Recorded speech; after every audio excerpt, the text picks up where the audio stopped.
So of course, majority of the people who get into the trading space get in with the mindset of solely trying to make money, but they're trying to get from 0 to 1, and they don't understand that trading is a vehicle that gets you from 2 to 10.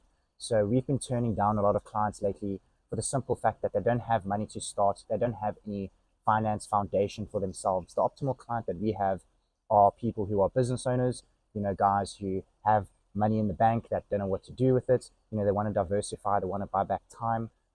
They are looking for location freedom, they're looking for a higher yield on their money, whatever the case might be, but they've reached that foundational phase of being able to make money, right? So trading doesn't get you from 0 to 1. So an interesting concept is, we always tell the guys the end goal here is to try and get you funded, So if you can become a funded trader, you've got a skill set that can make you money, then you can start leveraging yourself to produce location freedom, time freedom, and obviously payouts from funded accounts, right? But what if I told you that that wasn't the end goal, and that the end goal is not about making money and producing profits from funded accounts, but the end goal was what you're actually doing with the money? So once you get a funded account, what do? Do you go to the club? Do you, buy yourself a new car, or put yourself more in debt, or whatever the case might be?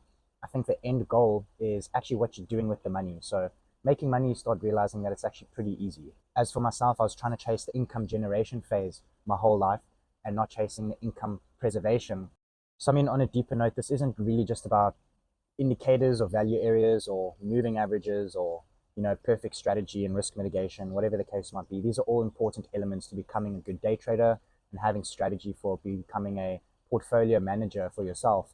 But I think everything stems from something a lot more deeper, and that's purpose. Why are you doing this?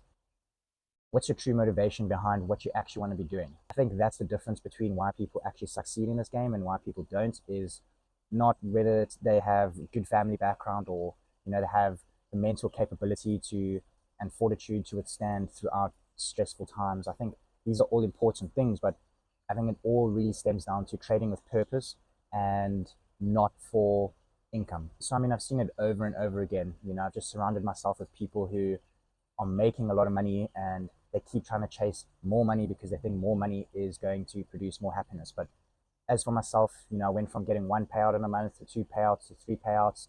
Then I started generating new income streams, and I thought that the more income I'm making, the more happy I'm going to be. And I just started expanding this void inside my soul that I thought money was going to fill to produce more happiness, but it essentially wasn't. So, focusing solely on money, it just leads to burnout. It leads to like mental traps. It leads to this void in your soul. It leads to this endless loop of chasing short-term dopamine hits, but never really finding true purpose and satisfaction in the work that you're actually doing and the reason why you're on this earth in the first place. I think that has a massive impact on yourself and the alignment that you have with your own being, and your own soul purpose.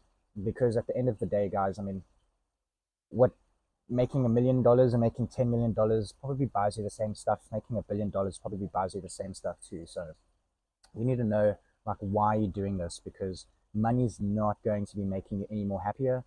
So when money becomes the end goal, you'll always feel behind in life. But when money becomes a tool, you will feel free. And freedom of your own self is probably the biggest asset that anyone can attain with their existence on this earth. So you need to start shifting your mindset from trading isn't the destination, but it's a vehicle to get you to your end destination.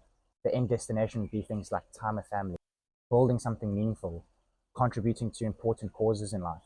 And this all improves your trading psychology anyway. So when your main purpose is something a little bit deeper and greater, the byproduct of that is good trading habits anyway. So bad trading habits comes from putting trading on a pedestal, focusing on money, greed, not having true purpose and fulfillment. That all leads to bad trading habits anyway. So I think good trading comes from trading with purpose. Also, at the end of the day, guys, I went through this epiphany of, I want to be this best trader. I want to make the most amount of money, and I want to travel the world. But at the end of the day, what are you going to leave behind? If I've got children, I can't just plug through a hard drive of my brain and pass down that information.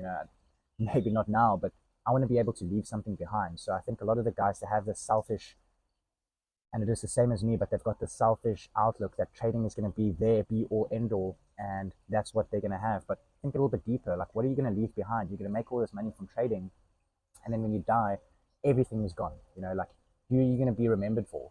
Because Now, what you should be doing is everything you're making from trading, build something bigger. Trading is a vehicle, once again. So be building something a little bit bigger and deeper. Build a legacy for yourself that you can leave behind for generations to come. So the real question every trader should ask is that if you disappeared tomorrow, what would you be able to leave behind? So at the end of the day, look, trading gives you leverage, but giving gives you purpose. So giving basically means giving education back, mentorship, helping different foundations, giving to your friends and family. So I challenge you today to think about, what is your real why? Is it to prove other people wrong? Is it about retiring your parents? Is it about building generational wealth? Is it about buying yourself a car, buying yourself a house? What is your actual why and why are you doing this? So, I mean, as for myself, guys, I mean, I was in the exact same position. I started out because I knew the value of money. I was the only child. I had no other thing to be doing in life. I knew that money was going to try and, well, I thought that money was going to be filling my void that I had, growing up hard, throughout child trauma or whatever the case might be. I thought money would be the pinnacle, but I started realizing that after 4 or 5 years of chasing money, that not only did I set myself back, but I wasn't living my life with purpose and fulfillment. And I've just been surrounded by so many people that are making a lot of money that never ever find true satisfaction. So at the end of the day, guys, you've got a choice. Do you want to live with purpose? Do you want to create a legacy? Or do you want to make money, be unhappy? Because at the end of the day, you still need to be focusing on the other four pillars of life, your relationships, your health, whatever the case might be. And you need to be focused on being an all-rounded person in life and not just trading to make money. So the moment that I had this mindset shift was the moment that I actually started trading a lot more better. I was trading from the soul and not trading from the ego. I was trading for purpose and I wasn't trading to try and make money. So my whole dynamic and my whole mindset shift changed to a point where everything I did was a lot more streamlined. I wasn't getting in the way of my own self. I was making better decisions. I was living a more fulfilled life. I was giving back. I started realizing that helping other people can create a ripple effect that lasts years and years and years on years. So the impact that you make by giving back, the education that you feed yourself and give back and teach other people is far more important than me trying to buy a new car. That might have short-term dopamine, but I guarantee you that that is not going to bring long-lasting satisfaction in your life. And at the end of the day, you're probably going to be trading better too, because you're not emotionally dependent on every single trade outcome. If you're trading to make money and not thinking in probabilities, you're thinking of certainty, like you're just going to burn yourself out. You're going to fall into going into tilt, and you're going to end up spiraling down into this rabbit hole that's going to be tricky to bring you out of. But when you're trading for true purpose, I mean, your whole dynamic changes, and you just end up trading from a point of fulfillment, satisfaction. You trade from a point of abundance and not the scarcity mindset and trying to chase something. So I want to ask all the viewers out there, what is your why? And how did it change just from the course of a mindset shift? Did you start out in trading because you solely focused on the money? Or did you start realizing that you can use trading as a vehicle to generate other income streams, to build things that are more purposeful in life, and that you can actually build something to leave behind and create a legacy for yourself, as opposed to trying to just buy a new fancy car, whatever the case might be? So comment down below what your why is, and I'll see you guys in the next video. Cheers.